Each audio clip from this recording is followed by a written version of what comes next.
Top Bed Talk. Monty Mythen here. As we prepare to move into the next phase of the COVID crisis, we're going to be widening our focus here on Top Bed Talk.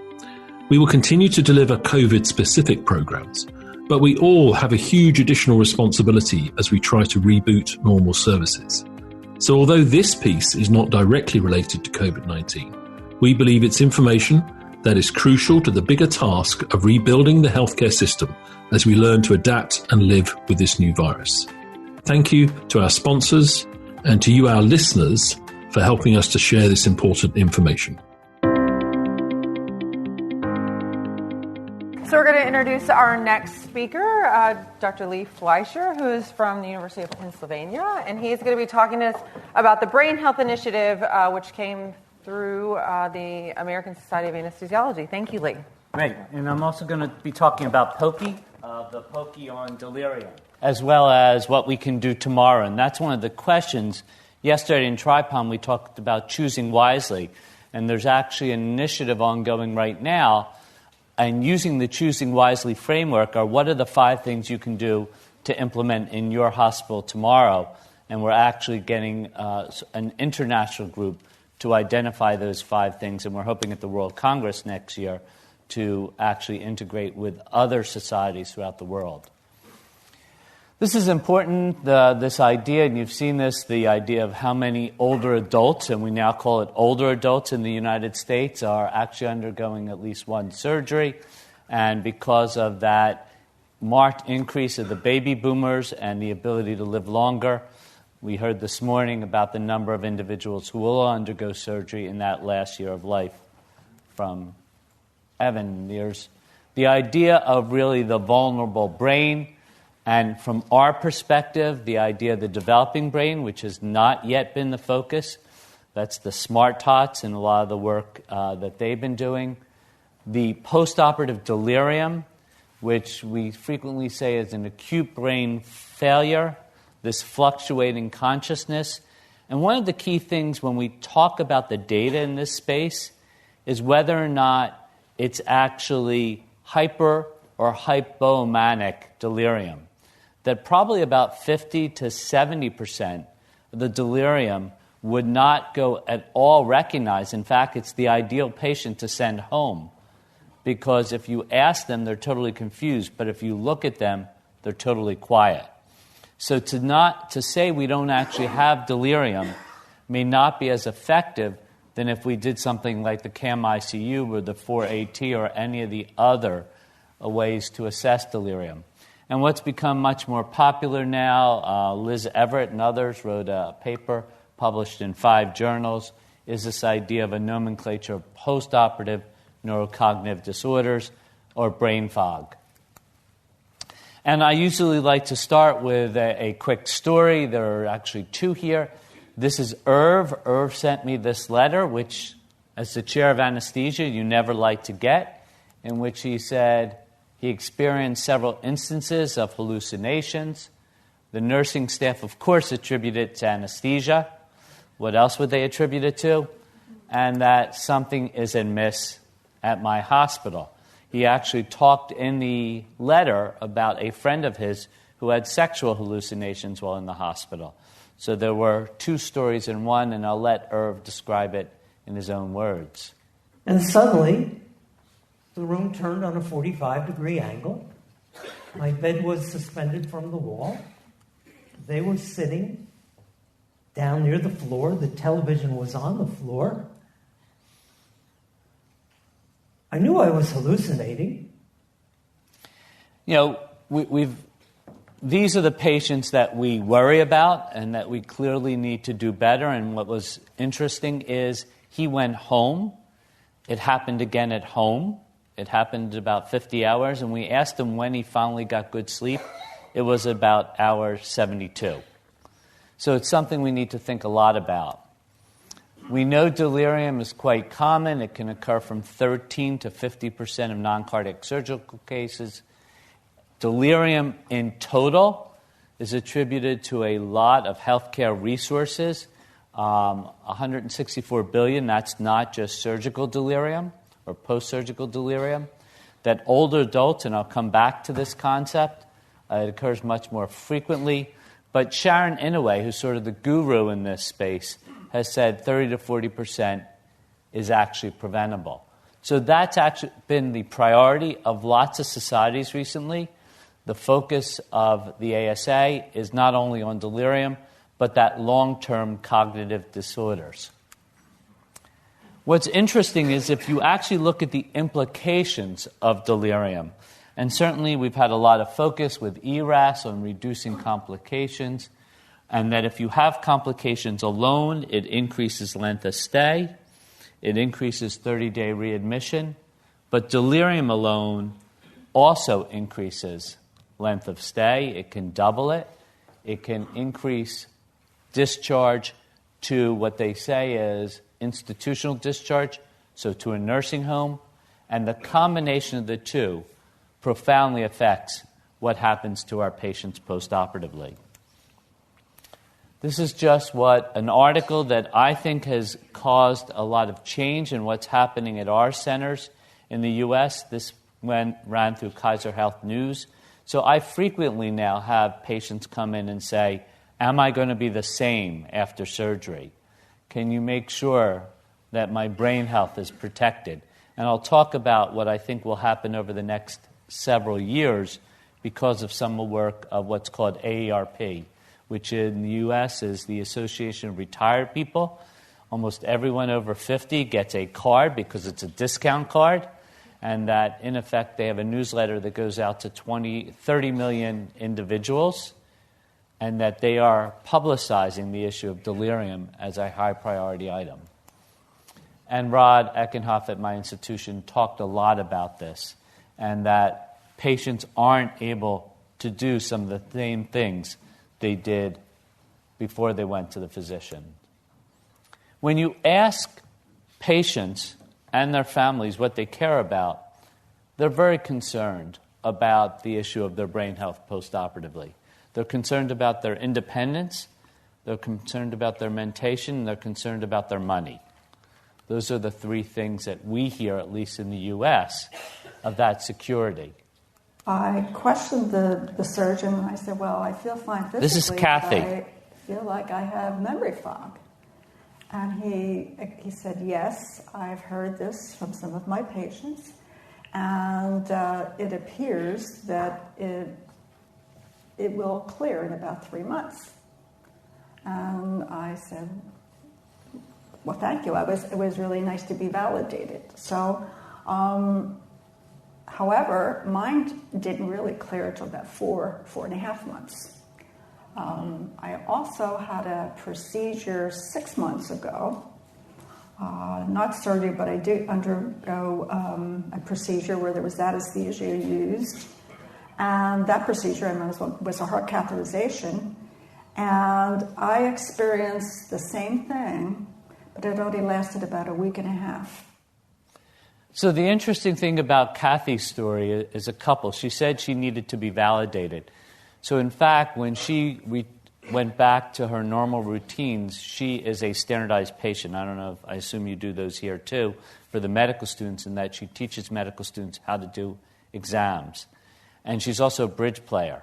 So when she went back, actually all the men, when she told the story, they actually discounted her internal feelings, and they poo-pooed her.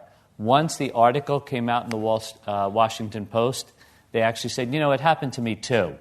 So it was an interesting gender bias. The second thing is this idea of it can happen after any type of analgesic. It clearly is not an anesthetic that she got for her cath.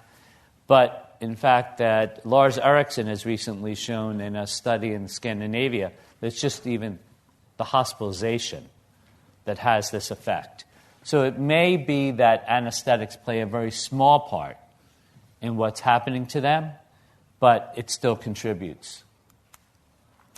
The other thing that's going to be what we're concerned about is this story. And Sharon Inouye has done some fascinating work where she said, if you develop delirium and you follow these patients out for months, there is a different trajectory than if they didn't have delirium. Now, this is not case matched. We don't know, importantly, this is an association, that if you had prevented the delirium, whether or not you would not have gone on to have dementia. But the Alzheimer's Association has been looking for what can we do for these patients.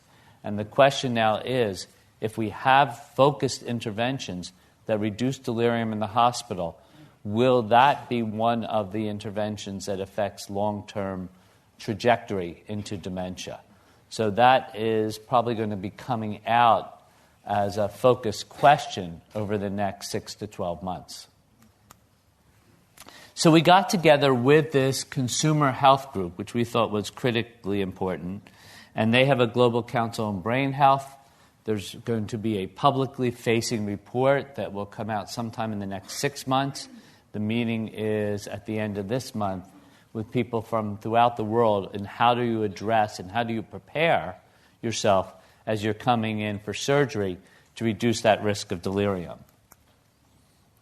These are some of the things that came out of the ASA call to action, basically improve communication, providing strategies, providing awareness.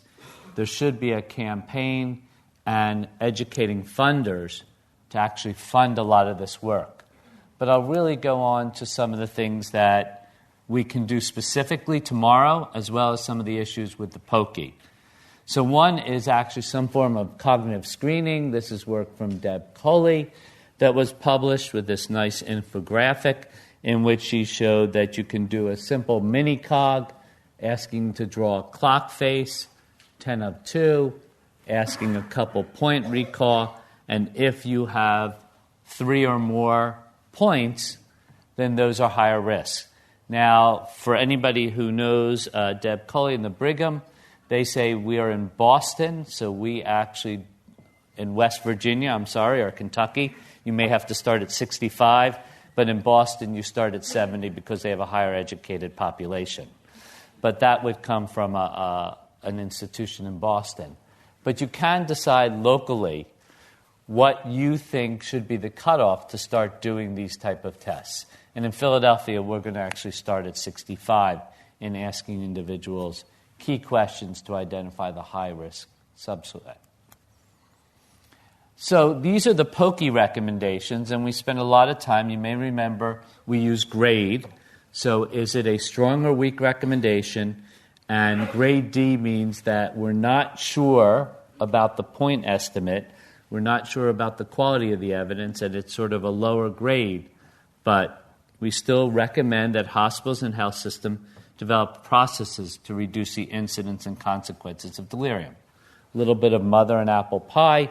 I'll talk at the end about what people are doing in the U.S. around this. They recommend healthcare providers identify surgical patients at high risk. So essentially a recommendation for screening as patients come in.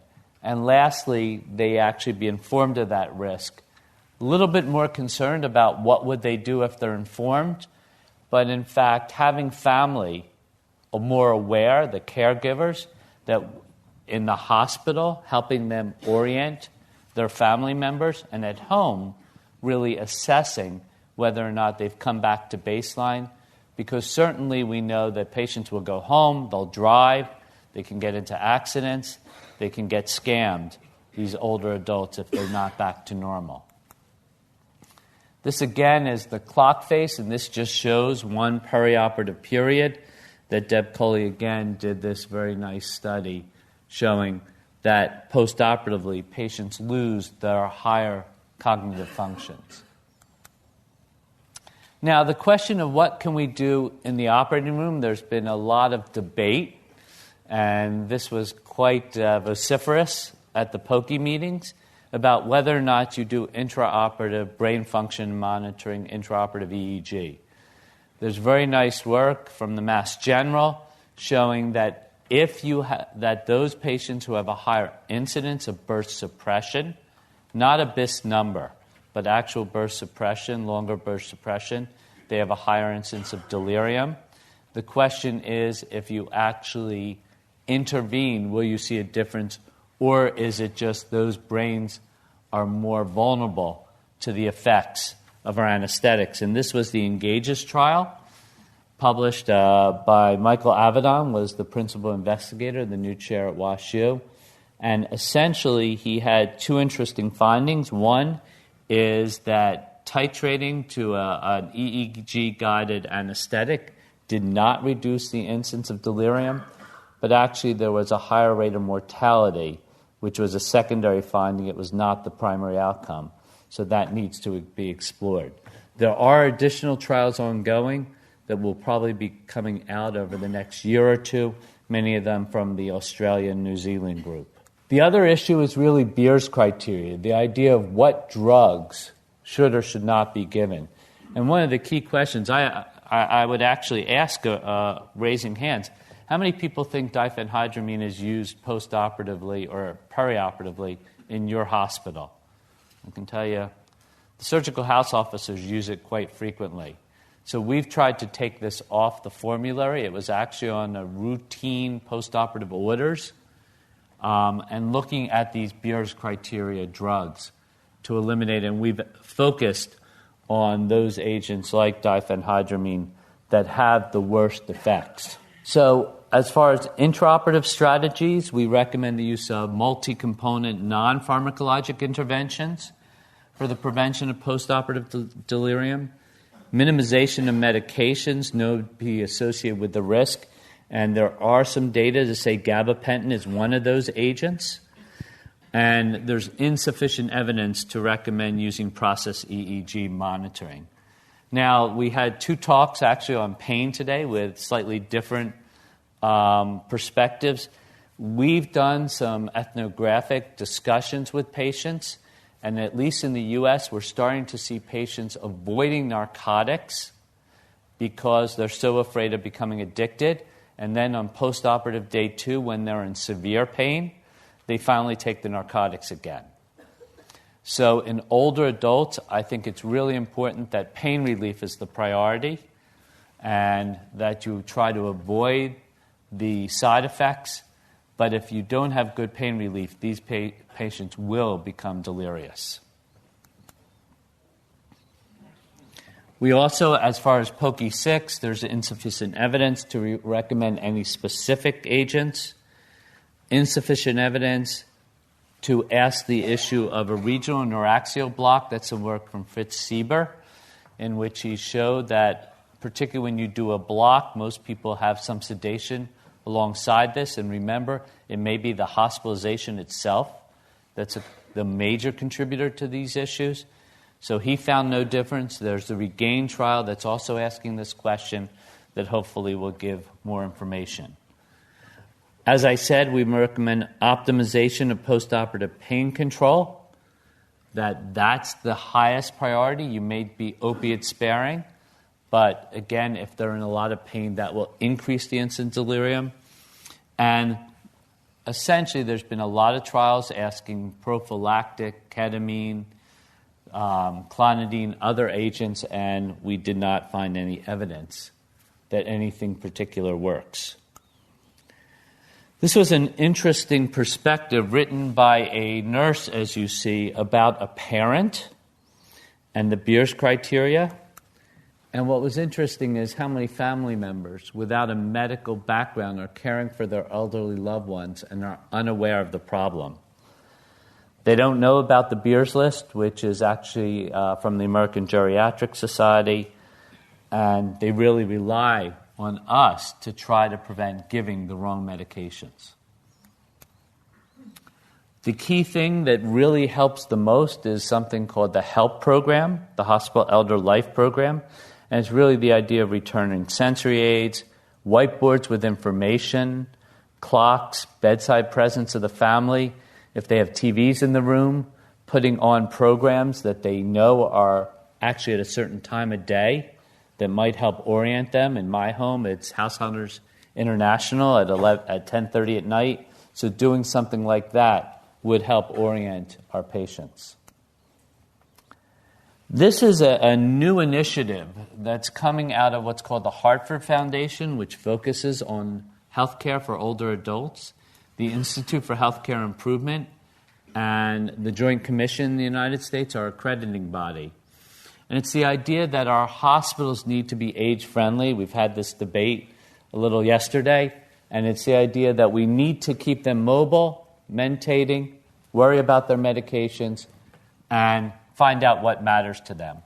And the interesting question, in the U.S., we worry a lot about falls. It's a measure. So, in effect, we don't mobilize them, but that's the best thing to decrease delirium. So I'll end very quickly. This is just some additional strong recommendations that they have a process in place. This is the new infographic. Hopefully it'll be published soon, putting this all together. And I'll leave this up on the board as the last slide while I move to the questions.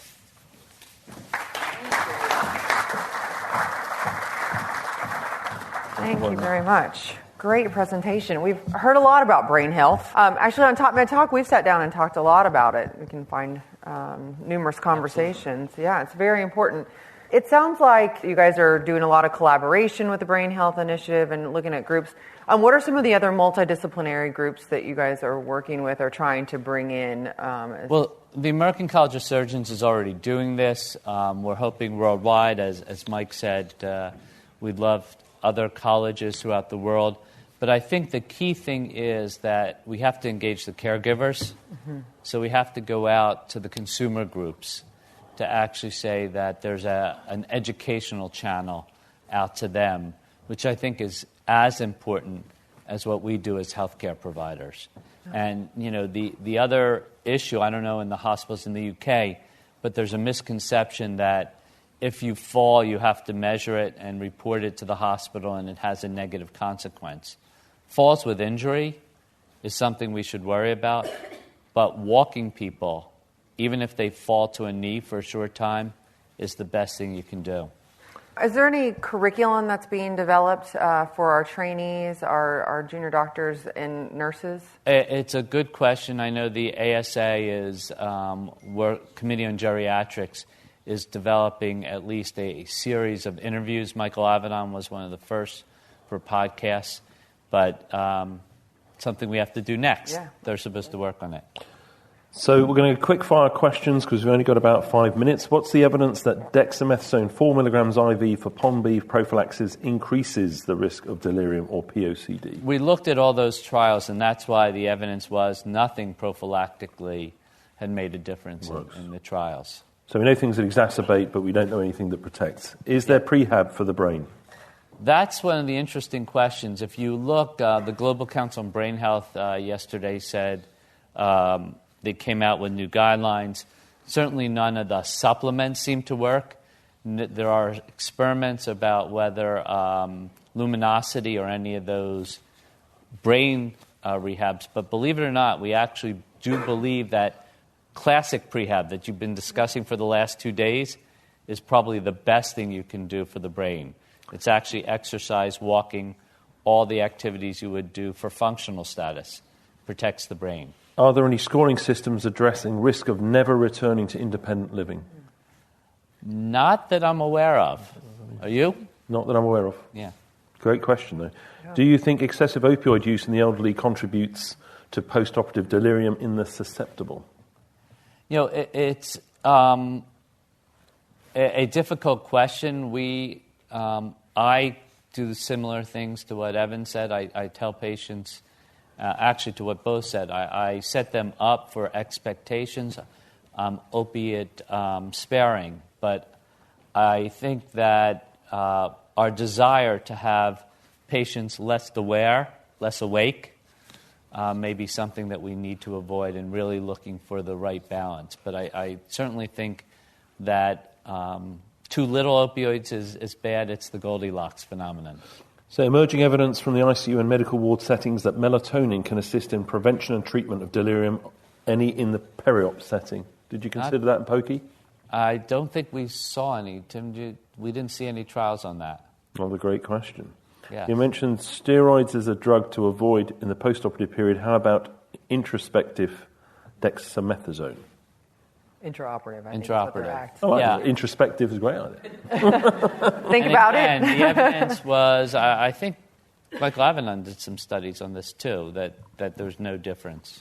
Have we seen the very high-dose steroid studies yet, which I think Professor Henrik Kellett's been working on? Right. Methodologically, if we think the unifying theory is inflammation, you'd think that steroids might do something, but you're then playing effects off side effects. Yeah, that it's a fascinating. Most of people do think this is neuroinflammation, so I don't know the answer to that. Henrik says he has no delirium in his patients because they're up and out. So either it's unique to his setting or he doesn't measure it the same way the rest of the world does. I think you've dealt a little bit with the identify and treat. Do you have geriatric specialists involved in perioperative care?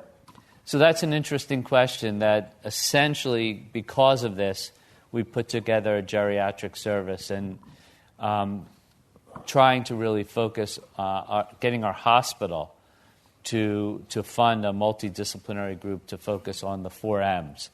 So I think it's going to be a unifying force now around, but there's not enough geriatricians to see everyone. So it's really what people have talked a lot. We have, I don't know if you have it here, ACE units, which are acute care for the elderly, in which geriatricians run the unit. It really started as a hip fracture service unit in many places, and it sort of spread from there. And the idea is if you have a few units in which best practices are adopted, then it can be adapted throughout the whole hospital. The group that I heard that people are most worried about in the U.S. are hospitalists, because they're not trained as anesthesiologists or geriatrician, and they're not trained in post-operative care, so they're very concerned. Right, I'm really sorry you have to truncate, but say a big round of applause. Great job. Thank you so much. Hi, it's Desiree Chappell here.